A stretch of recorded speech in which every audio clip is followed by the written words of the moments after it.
Spot box or? I'm glad we have people here. It was so crazy.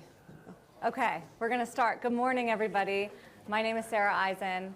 I'm an anchor of Closing Bell on CNBC, and I'm very excited to be here this morning to talk about mass data and mass insights, especially because I interview all these people. I have them on my show. They're all CEOs of big companies, and we never talk about this topic on TV. Maybe we should, but it just doesn't get into the earnings and economic discussion. But after doing some prep calls and speaking to these folks, it's clear that this is front and center issue for business and society, and not just for their own businesses, but really to help solve some of the biggest problems that we're all talking about at WEF: geopolitics, economics, climate. We're going to solve it all here in the next 40 minutes. So I'm honored to be here and to welcome our distinguished panel. We've got Francis deSouza, who's the CEO of Illumina, Laura Alber, who is the CEO of Williams-Sonoma, Antonio Neri, who's the CEO of Hewlett Packard Enterprise, and Klein, who is the CEO of SAP. So we've covered a lot of industries, and we're going to hear about how you're using data and how we can all use data in a better way. And you know, Antonio, it's a Davos topic, big data, that has been around for a while. But I feel like it was always this pie in the sky, future opportunity, the promise of data. It's going to solve all our problems. We're there. Yeah. You're using the data. So are we going to fix it all? We try, yeah. But we need to go further and faster. So that's the point. So good morning, everyone. So if you think about the journey we are on, I mean, the topic here at Davos has been consistent digital transformation. The digital transformation at the core is basically making the enterprise and the society way more efficient and more inclusive. But when you think about that, we live in a digital economy. We are creating an enormous amount of data. I think the decade of the 2010 to the 2020 has been a decade of the information era. Through that journey, to that transformation, we created an enormous amount of data. I think if you think about the extrapolation of that data and other challenges with sustainability, think about carbon footprint. I think about carbon footprint to host this data. But the data can be also used to solve the carbon footprint. So in many ways, I think we enter in the 2020 what I call the new age of insights, where with the tools that have emerged with supercomputing, AI, machine learning, we have an ability to actually use that data to solve some of the biggest societal problems. So let's talk about that. Climate being one, yeah. Obviously. Energy transition being another one. Healthcare, transportation. So there is a lot of societal problems we can tackle now with the tools we never had before. And as I think about the hyper-connected world, we have an opportunity also to make the world more inclusive, and so that people can participate. So this is the opportunity to really act fast. And there is many, many use cases we can go and discuss today. No, I want to do that because that all sounds really good, but I'm wondering how it works. So, Francis, how is data going to help us live longer and live healthier? It's a great question, and I think we're entering this golden era where biology is going through its own digital transformation. We have more and more tools that digitize aspects of biology. So. At Illumina, for example, we make the machines that do genomic sequencing. So you put in blood or saliva or plant material, and we'll tell you the DNA or the RNA in that sample. And there are a whole set of use cases after you digitize, the data. And I'll give you a couple. One was during COVID. So we were called into China in the fall of 2020, 2019, to help them diagnose what was then a flu of unknown origin. And so we did the first sequence of the SARS-CoV-2 genome. That was published on January 10th. And around the world, what happened was a couple of companies, so Moderna in Cambridge and BioNTech in Germany, took that data and started working on their vaccine. Now, what's interesting is that Moderna, for example, has never had the live virus on their site. It was all a software problem from them. I remember talking to Stefan, and he was saying, look, we're basing our entire vaccine program on that data you published. It better be good data, because that's it. That's all we're using. And you can get a sense that Moderna is arguably, one of the most one of the more important companies in biology right now, and yet it's all a software problem for them. And so that's a use case of once you digitize biology, you can solve profound biological problems. Another It's a good example, thing you got it right. It's a good thing. It's a good thing. Another example is... And who knew you're actually responsible for the COVID vaccine that we all have? Moderna did all the work, and so did BioNTech. But another example is what we're doing in cancer early detection. So here, the way the story plays out is we at Illumina, we're running a service for pregnant mothers where we have a test, a non-invasive prenatal test, to assess the health of the baby in the first trimester. We were running that test and we noticed that the fetal DNA was normal, but the mother's DNA was not. And so we reported it to the doctor saying, something's wrong with the maternal DNA. Are the moms okay? And the doctors came back to us and said, in all cases, the moms seem healthy, but we'll stay in touch with them. And what they found in all of those cases was that the moms went on to discover they had cancer. And so I remember, I still get goosebumps thinking about it, but I remember thinking, like, shoot, we're seeing signals of cancer in the blood. And so we ran, some of the largest studies ever run in cancer, over 300,000 samples across different studies, and ran 3 experiments. The first experiment was we were looking for known cancer mutations, BRCA, KRAS, EGFR in the blood samples, and said maybe that's what tells you. Second one was we looked for distortions in the genome, heavily mutations, wrong number of chromosomes, and said maybe that's what tells you. But the third experiment we ran was only because the guy who runs research for us has not only an MD from Stanford, but he has a PhD from Stanford in AI. So he's an AI wonk. And so he said, look, I want to run an unbiased experiment here. Let the machines go. And let's do AI learning and see what is the best biomarker. And the machines beat the world's best by orders of magnitude. So we're like, well, what are they looking for that tells you that somebody has cancer? And it turns out we still don't understand why, but the machines identify these methylation signatures, these very complicated methylation signatures in the blood that tell you have cancer right now. So if you have cancer, those methylation signatures show up. And so we launched 18 months ago a blood test, the Grail Gallery test, that can tell you if you have one of 50 types of cancer, stage 1 to stage 4. And first of its kind, truly life-changing. But it's an example of the fact that this would never have happened without the big data and then the machine learning AI, because we just don't even understand the biology of why this works. I mean, it's amazing. We could do a whole panel just on that, and we'll talk more about it. But Christian, would love to hear from you. You're a wealth of data, right? This is what you do for your customers. What's different, and what are you trying to how do you apply value to all that data?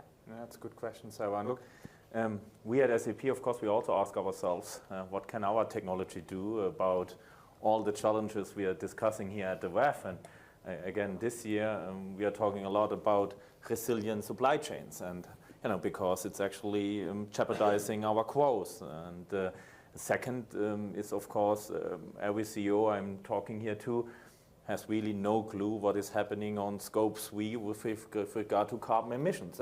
But the problem is 80% of the carbon emissions are exactly there. So think about it. So for example, Antonio and I, the companies are great partners. And now, the last decade, we spent a lot of time... Partners or competitors? Partners. Partners. I said partners, huh? I Yeah. said partners. We are good partners. And no, think about it. The last decade, we spent a lot about creating big data lakes and, working on predictive analytics. And look how great some industries, really developed and what we can do in the healthcare industry. But now, talking about supply chains. I know you want to talk about supply chains. Let's collaborate and share data. When Antonio and we are sharing data, I know exactly, can he really deliver the hardware I need to run my cloud business? If he cannot deliver, I have a big problem. Now, let's assume we are bringing his suppliers also to the same platform. And now we are all sharing data, down to the raw material. And suddenly, I see what is happening across the supply chain. And this is about data collaboration. And this is where we are building a huge network where we are connecting, for example, the automotive industry, from a Volkswagen, from a Toyota, from General Motors, down to the raw material. And suddenly you see how is the demand changing and what supply is needed. And are there disruptions in the supply chain to really react much faster to some of the disruptions we have seen in the last 2 years. And now one more, when we talk about sustainability, once you have this end-to-end transparency and you're going to share material data, why not use the standard with the Big Four and put a standard in for ESG, for carbon? And now suddenly we talk all about the same carbon data. We really put a standard in place. And again, we are sharing data, and suddenly we also have data from Scope 3. And suddenly an enterprise can take real action, conscious decisions on not how to only create resilient supply chains, but also sustainable supply chains. And this is where technology can help, where we can build bridges, and that's where we important. It's not a competitive edge, your data, like you're fine sharing it with him? No, at the end of the day, we are anyway sharing data. When we are actually procuring great products, actually we are sharing the data, what we need about the products, what we need. And so the material is anyway going to be shared. And now we just need to come together on this platform and really build this supply chain and this end-to-end transparency. Laura, you're not going to share data with your consumer data with Restoration Hardware, are you? Nice question, Sarah. Thanks. Way to wake me You up. use a ton of data. We do. Talk to us about how it gives you an edge in the business. Absolutely. So, we're over 65% e-commerce. I don't know if people know that. And before e-commerce became a thing, we mailed catalogs. And you may all remember the Williams-Sonoma Pottery Barn, West Elm catalogs. We mail, some brands now have no catalogs. But the beginning of the data science for us was about who to mail the catalog to. And then it became, what cover do you react best to? And now that we've transitioned online, there's so many uses of that data. And yet, at the same time, when I bring this up, I'm sure some of you think, well, that's super creepy. And why would I want to have you know that? You're going to just oversell me. Well, the truth is, it's relevant, right? So let me give you the most extreme case, and then we can, make it more simple. I mean, the reality is furnishing your home is not easy. Dimensional. Things are hard to deliver. They're hard to put in your house. They're hard to remove from your house. And oftentimes, I'm sure how many of you have done a project? Somebody, everybody? You make a mistake. The biggest mistake is you buy too much furniture. It does not fit. Now imagine if I can tell you what things go together, not because I have good taste, but because I have seen combinations and patterns of products that work perfectly together in your type of home, which happens to be a craftsman, and you have a red dining room. I know you have a red dining room, and I'm going to show you exactly 3 choices that are most successful in that kind of space. Now take it further and have a room planner that's 3D. And I can put into that, designers have tricks, right? Like anybody who does anything for a long time, you know how not to make the mistake of the over-furnishing. You know that even though the room is 10 by 10, there's a door there, so you're not going to put the chair next to the door because it's going to open and hit the door. But when you look at it on a schematic, you might think that's okay. So how do you take an online tool, a room planner, and show, danger, danger, don't put, the furniture doesn't fit because of the door or the window or this or that. We're using all that. We're using a lot of data from consumers and successful designs to help you design your room, if you would like that. If you come in and say, we have free design services. It's not an infomercial, don't worry. And you come in and you say, I would like you to help me with my living room. I say, let me come to your house. We measure, we do all that. And then I'm going to show you all these options I'm going to put into a room planner. And I am going to use some of this data based on what others have used. That's the most extreme case. The simpler thing is just simple emails. You've opted in. We have first-party data. I mean, the challenge of the third-party data we have solved because we have, our own loyalty program, our own credit card. But if you're a baker, you might not cook savory. You just want baking stuff. And so why should I send you all these emails about something you're not interested in? It's annoying, but it's actually quite interesting to get an email on something you're interested in, right? I'm fascinated by what you do. I'd rather talk about what you do. And I want all the information on that test. I want everything. Like I actually took the test and I got my results, but I don't have enough info. But that's an opt-in. Mm-hmm. So if I want information about how to cook soufflés and I'm going to master that, I don't get those emails. Please, please tell me. So that's how we think about it because my job is to serve the consumer. But there is a line, right? I mean, in terms of, it is a little creepy when, and I'm not singling you out, but retailers know, like that I recently had a baby, and so they're soliciting me on baby bottles, or There is a fine line, and I guess it works, Yeah. but there's a little bit of an invasion feeling. So how do you have deal to with make that? your own rules about those things.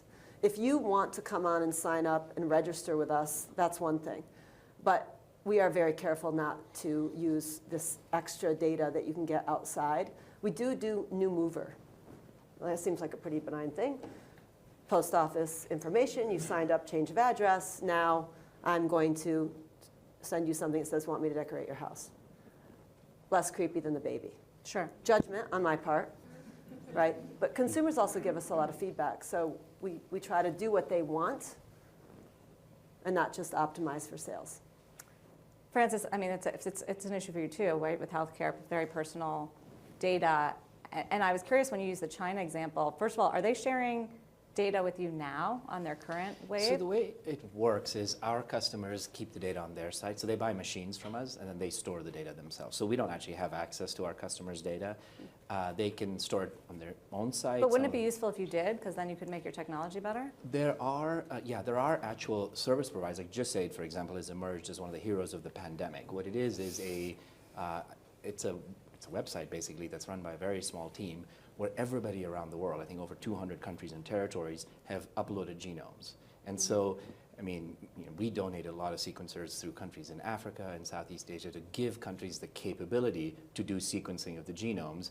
And then this group, JustAid, opened up a website so everybody could upload their data there. And the whole world then can track emerging variants and so on. And so that's where they store it. They don't store it at Illumina, but they store it at JustAid, for example. There's another piece of infrastructure around influenza virus and tracking the evolution of the virus. And so there are specialized places where people go to store certain kinds of data.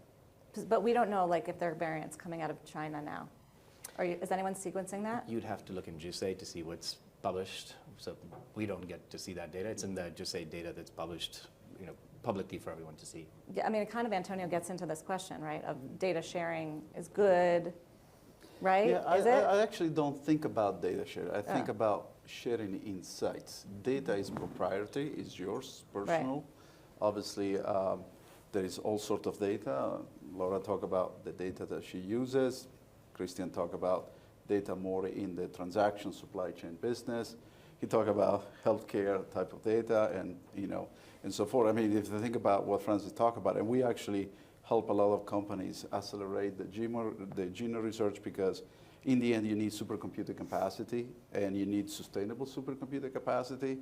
But ultimately, there is this evolution that you don't have to centralize everything. In fact, you can actually work in a distributed environment, and we have now AI technologies like we call it swarm learning, where basically the processes happen where the data is stored, but insights is being shared. And what I see an opportunity in the future is create ecosystems where vertical industries can work together, where insights are being shared. And for example, in the case of genome, that's a great example where obviously they will be able to share those insights to accelerate the research.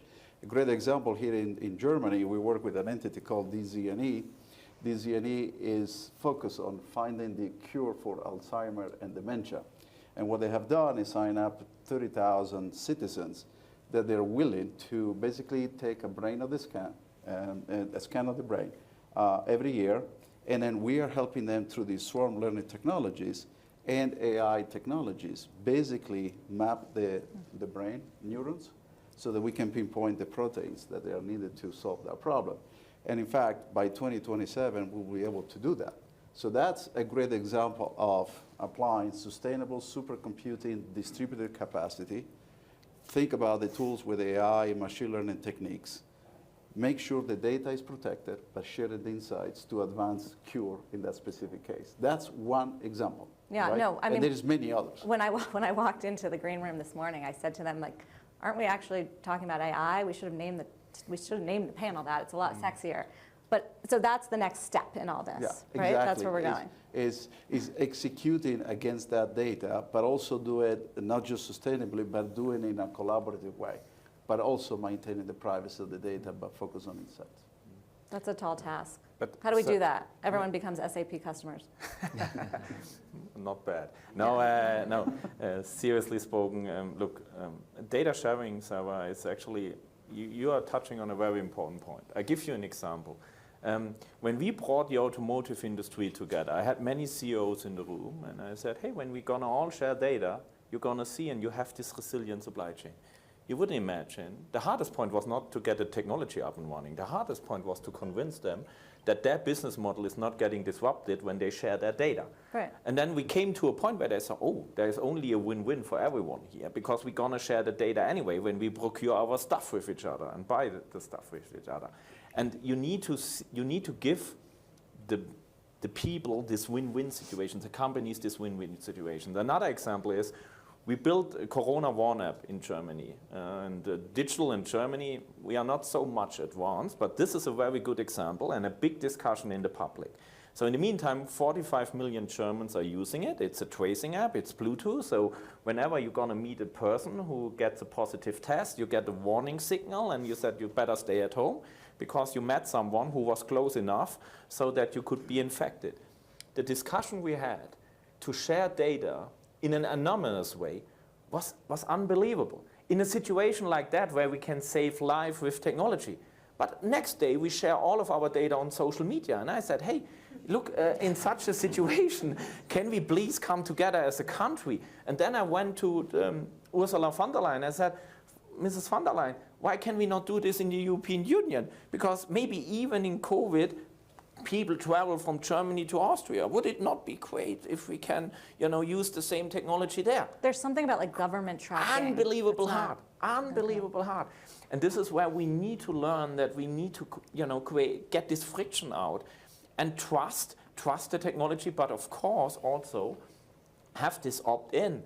Everyone, can decide, if she or he wants to participate, but let's get this friction out and let the data flow, and then still everyone, of course, on the consumer side can decide and opt in and opt out. Let me add a different approach we're trying to. Instead of sharing data, in some use cases, we're allowing customers to share the question, and I'll give you where that's helpful. One of the places people use our machines are in children's hospitals for babies in the NICU that have genetic diseases. And they'll do a whole genome sequence to diagnose the child. The challenge is sometimes the child might have a disease that has only 7 other people in the world who've ever had it. And so the odds of you in that hospital having that other patient is almost 0. But you want to make sure that you're not opening up your data for the whole world to search. And so we're providing tools so you can federate the question. You can say, I have a baby here that has this phenotype, seizures, and this genome, these variants. Has anybody seen it? And so you can federate that question to children's hospitals around the world, and they can respond only if they have. And so it's not like all these hospitals are sharing their data.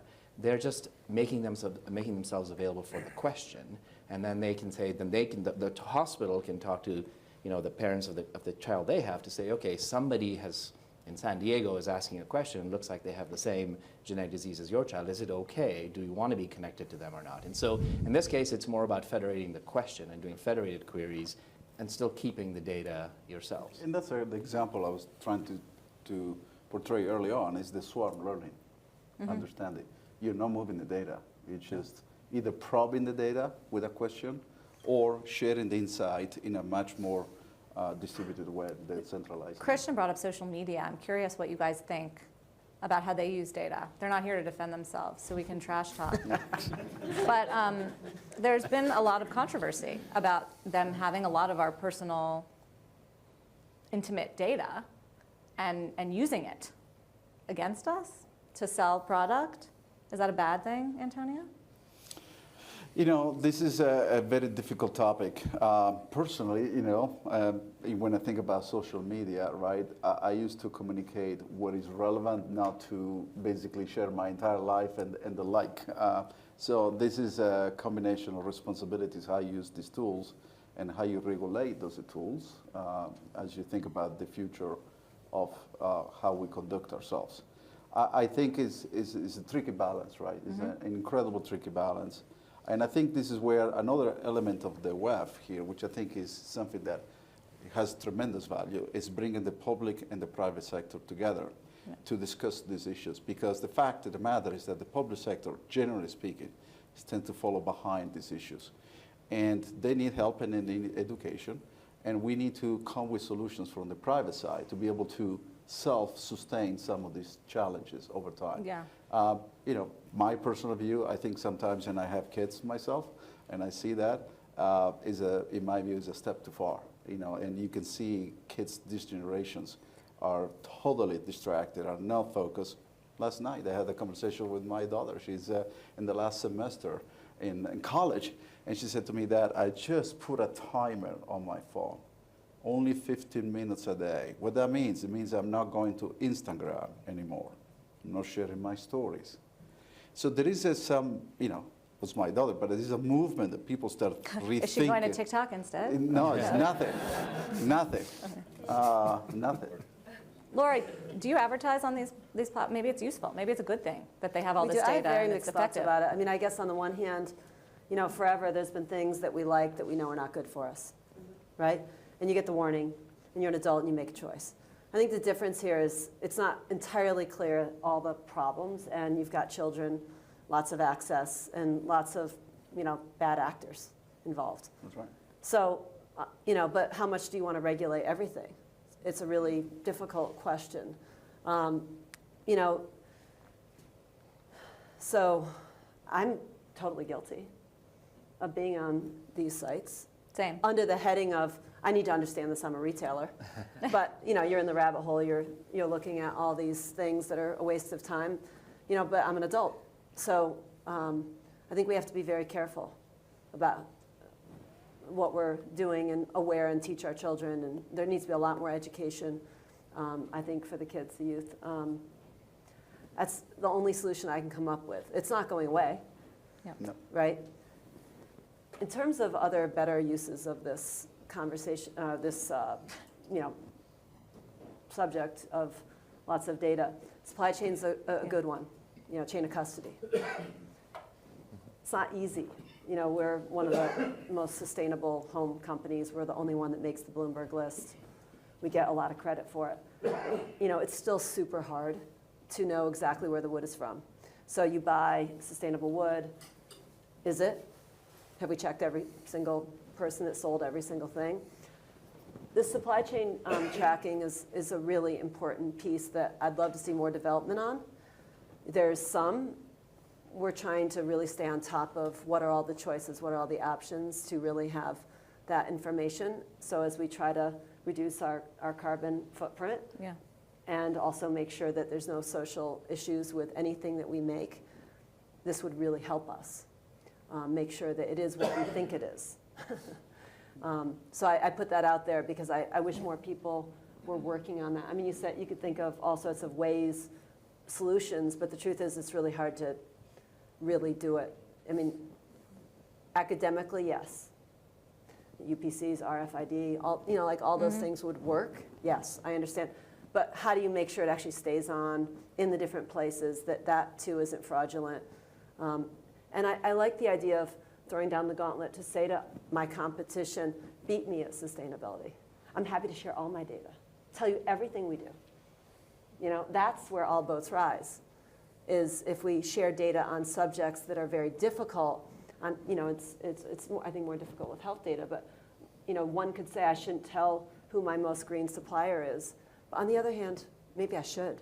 So that's not happening. People are competitive. A lot of these people have limited production anyway, but there's not as much sharing of information amongst competitors in the retail business on those things, and I think it's a really important subject. And for some reason, everyone sees it as very competitive, or it's not the most important thing to talk about.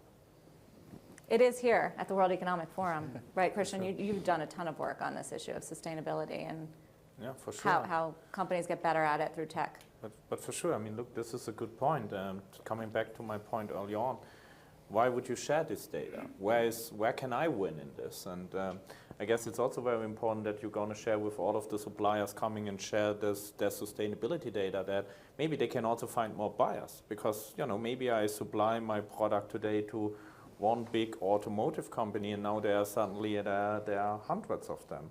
And so I guess you have to create this understanding, and you have to create also this win-win situations. And coming back maybe because I find the social media is very important, because a lot of enterprises also collecting data from social media. And then on social media, I guess it's a very powerful marketing and sales platform. And if I would run a business, like I would be definitely on this platform. But I guess what is very important is that we're also educating our kids and our children about how to use these platforms, and how you get informed and how the algorithms are working. I mean, I sometimes like to watch you in TV and get a broader perspective, because when I only get informed via social media, maybe I get this perspective, but I need this perspective. Yeah, you get a lot of negative perspective. Exactly. You'll learn how people feel about your hair. And this is, and a lot of other things, but we can talk about that offline. But anyway, so no, and again, this is really important that we educate, and because I'm also, you cannot regulate everything, but education, especially of our kids and our children, is very important. Okay, so everyone's kind of talking around the whole public sector role here. Also not here, so they can be trash talked. No, but seriously, what's the approach? I mean, we can talk like GDPRs in Europe, broadly speaking. Let me add maybe a couple of problems where I think the public sector. So in healthcare, there are definitely some of the challenges we talked about. In addition, there are some more, and I think the public sector can play a bigger role. So I'll list very quickly 4 of them. First one is, in biology, we need the ability to generate a lot more data. So we're still in the process of digitizing biology, and we need immense power, and so we just continue to launch, bigger and bigger sequencers. We've taken prices of sequencing down from $150,000 a genome to $200 a genome, so reduced our prices by over 99%. We need to democratize access to generate huge amounts of data, and that's still going to require a lot of innovation. That's one. 2, we need to be able to store the ginormous amounts of data that are coming out, and there's a huge concern about today's compute and storage technologies just won't scale. And so, for example, we're working with Microsoft and companies like Twist to store IT data in DNA, to say, look, because today's media will not scale if you think about how much biological data we're going to generate. And so we need, storage media that can scale many, many orders of magnitude more. There are a couple of other areas that public sector can play a bigger role. One is in equity, and I'll give you a specific example. Today, most of the genomic data in the world is Caucasian data. African ancestral data represents only 2% of the genomic data in the world, whereas it's 17% of the world's population. That is a giant problem, because that's the data sets that are being used to create diagnostics, therapeutics. What that means is we are at the risk of institutionalizing racism for decades in the medicines we create, in the diagnostics we create. And so we need the public sector involvement to create population sequencing programs that generate more diverse data. So programs like All of Us in the US or Singapore's PRECISE program are very, very important. So we need more equity in the data, and that's urgent. That's on the government to do? Yeah, because not you guys? The government generates the program. So the way we got the data is the government does population programs and generates the data sets. But they've skewed the data sets to the highly represented population. So in the US, for example, our data sets are vastly Caucasian, and that's a problem. And so we need the government, now the US government has started with the All of Us program to make 85% of the data in that set to come from historically underrepresented programs. So they're catching on that they've created a problem, and we need more active involvement from outside the world. So one is an equity issue around representation in the data sets. The next one is global policies around what happens when people share data. What I mean by that is, you saw this in COVID. There was fantastic work done in South Africa to identify an emerging variant. Variants. And in fact, it was a variant that was already circulating in Europe. Which, by the way, hurt them, because then everyone banned travel. That's exactly what happened. Yeah. Botswana and South Africa were the pioneers in reporting it. And what happened is the US, Europe, all slapped on travel bans right before Christmas, right before the peak tourism season, and really hurt those economies. Yeah. And so we need to flip our thing to say we need the public sector to create policies that encourage, not disincent, sharing. When somebody reports something like that, instead of punishing them, we should have a surge in funding to say, hey, you guys need help, or a surge in vaccines, or a surge in diagnostic tools. We need to change the mindset that says we're going to punish people who share data, and we need to encourage them. What they need at that point is not punishment, they need help. And so there's public sector work around policy, there's public sector work around representation, and then there's technology work around generate more data and be able to store that data. Antonio, what else do we need the government to do here? Again, I agree with Francis. It's been more on the positive enforcement versus the negative constraint, I would say, right? I mean, if you take another example, transportation, as we go forward with electrification and autonomous driving, one of the challenges we're going to have is how we drive safety. and infrastructure, weather, sharing information is going to be critical. But there's also opportunity to create business models out of that. So for example, we know everybody's going to develop their own proprietary system to basically drive autonomous cars. And for example, one of the great examples we are working on right now is that the fact that if Mercedes creates a proprietary kind of set of insights, but then BMW has a different one, they can't communicate. However, we can use technologies like blockchain to commercialize that insight and share it. Sara is ahead of me and said, listen, Antonio, you're behind. There is going to be a black ice. Be careful. You can monetize that by sharing that insight and transact it in a very secure and it's kind of like that. Isn't that sort of what Waze does, like in Google a little bit? But not yet in the services layer of the autonomous driving side. Right. So, but that's what I said. There will be other services that the government will have to provide and facilitate with regulatory kind of approach. Now, on the other side, on the technology, I can tell you, Francis, we have technologies today to solve and store that data.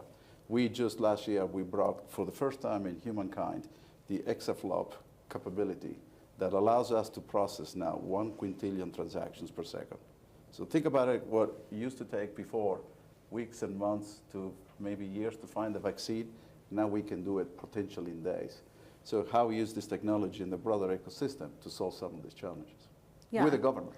Yes, but the government on technology, so I don't know, a week ago, the FAA systems went out or something happened where 10,000 flights were canceled because the FAA just couldn't figure it out. So they don't even have, why can't you give them the data to work that out? We can, but it's unbelievably complex. And in Europe, a tech company, a startup, definitely doesn't have equal opportunities when you work on AI like you create a startup in the United States, because we have something like, we call it the Datenschutzgrundverordnung, like the data security. It's extremely complex thing. But at the end, you cannot train your algorithms as you could if you would create your startup in the United States. And we need global because of regulation. Regulation. This is why we need global policies. And these global policies should also consider, of course, equal opportunities, but also diversity, that not one or the other community is getting disadvantaged. And there we need to get, to come together. But we don't even come to this point in Europe. Why doesn't Europe want to foster because the European Union is not one union when it comes to digital transformation. I mean, every country makes their own sovereign cloud. When I talked to President Macron, to President Scholz, I said, why do we need two? One in Paris and one in France. Do one, it's better. It's more cost effective, it's better, the data flows, and we come to one regulation. It's better for everyone here around the table. Maybe I would even make more money, but at the end of the day, it just makes no sense. And this is where we need to also ask the public sector to create more of these global policies, especially in a world where everyone moves a little bit backwards on globalization. But it's interesting because it seems from the outside that the U.S. doesn't have any data protections or privacy or regulations around this, and that Europe does, and that's thought of as a good thing. But is that a bad thing? Look, at the end, our customers really value, and we have technology for that, exactly to, first of all, they want to understand, also the clients in the U.S., where do we store our data, where to locate. Consumers want to opt in and opt out. This is very important. But again, definitely we have higher regulations in Europe, that's true. And, a common standard, Sarah, absolutely would be absolutely important and would make things easier for consumers, for enterprises, and as well also for the public sector. Laura, this affects you, right? We've actually, I feel like we talked about it maybe earlier in the week, the data, the fact that companies are going at it, like Apple, regulating it themselves, that governments are going at it. How does this impact you, and what are your thoughts about what kind of regulations we've seen or should see? Mm-hmm. I think the big change was the cookieless situation, and how do you there's a lot of people who consult about what to do. If you have the customer relationship yourself, it's a lot easier, and that's what we've been building for years. And because we have stores too, there's a lot more trust versus just a new brand that you don't know. But the loyalty programs, the opt-ins on our site help us. And then there's there's what you can do and there's then what we choose to do. And so our operating principle is to really help the customer make a better decision. And the best day is when you buy great stuff. When you're looking and you're going shopping for clothing, it's a failure if you come out with nothing, right? How great is it if you need something to be able to buy something that you love? And so, it may sound shallow, but on the other hand, it's really a big part of what we all do. And if we can do a better job furnishing your home and getting you the things you need and not giving you the things you don't need, and the things are going to last a lifetime and they're made sustainably, I feel very fulfilled by that. And so we use the data for that. For example, auto recommendation tools on checkout are very common. And a lot of people, a lot of tech companies sell that tool. And we had the leading tool from someone else that we used. And our team, in their test kitchen, which is what we call our experimentation lab, built. And they said, we're going to beat this tool and we're going to turn the other one off. And then we might sell it to some other people. And we did. We built it so we can see, we know based on all of our data, if you buy this, you're most likely to buy this. This is a good thing to buy with that. You don't have to, but if you'll see it, it'll say you may also like. It's a very simple thing. And it's extremely helpful and you can see it, also, I think there's some fashion sites that show you see the dress and then you see the whole outfit. And it gives you new ideas, like that's a really, it's a red dress and you're gonna wear pink shoes. Like, I wouldn't have thought of that. That's super cool and different for an important, event or something. And so those kinds of things, when you come to the home too, to show people how to mix woods, for example. Like you may think all the wood needs to match. Well, the truth is it doesn't. So you may also like this, then I can serve you a picture that has the wood, the two colors shown. So you feel really good about keeping what you already have and then bringing in the latest lighter wood that's now in on top of your mid-century cherry or a dark, darker wood finish. And I show you how that's, and then you feel really good about doing that because someone else gives you the example. And it's really, those are the types of things that I get excited that we're working on that I can feel really good about. And it's because we're experts in what we do and we have trust with our consumers. That's what we strive to do. I always click on the you may also likes, like across the board. We have a few more minutes. If anybody has a question in the audience, love to open it up, please. I want to ask you about public disclosure of carbon emissions. So Buck Hill, we're venture capitalists and invest in software for measuring supply chains. And last year, I thought came away with optimism that companies were happy that regulations were telling them how to do it and eliminating the confusion. What I'm hearing now is a pullback on Scope 3, and also companies since then have disclosed and been beaten up for it, the pioneers. So the question is, do you think it's valuable to disclose? How do you feel about it? Complications, what would you like to see better? I just start, absolutely. We've disclosed, we've set really aggressive targets. I really hope I can hit them. And I'm going to take the risk if I can't. I'm going to be better off than the person who doesn't try. The hardest is Scope 3. I mean, it's very different when you're making stuff. I have to convince Maersk to invest in those ships with green energy. Otherwise, I can't get there with my goal. Yeah. That's very simple. Imagine that. Can I just ask you, is it valuable to your company to do it? Absolutely. Yeah, I'll second that by a long shot. Not only is it the right thing to do, but our employees care about it a lot. Our customers, the physicians, the researchers really care. On the research side, they want big science to be green science, and it's the same thing with our physician customers. But they also care about it from an accessibility perspective. I'll give you an example. The new product we just are about to launch in the next few weeks eliminated the need for a cold chain, so no dry ice when you ship the reagents.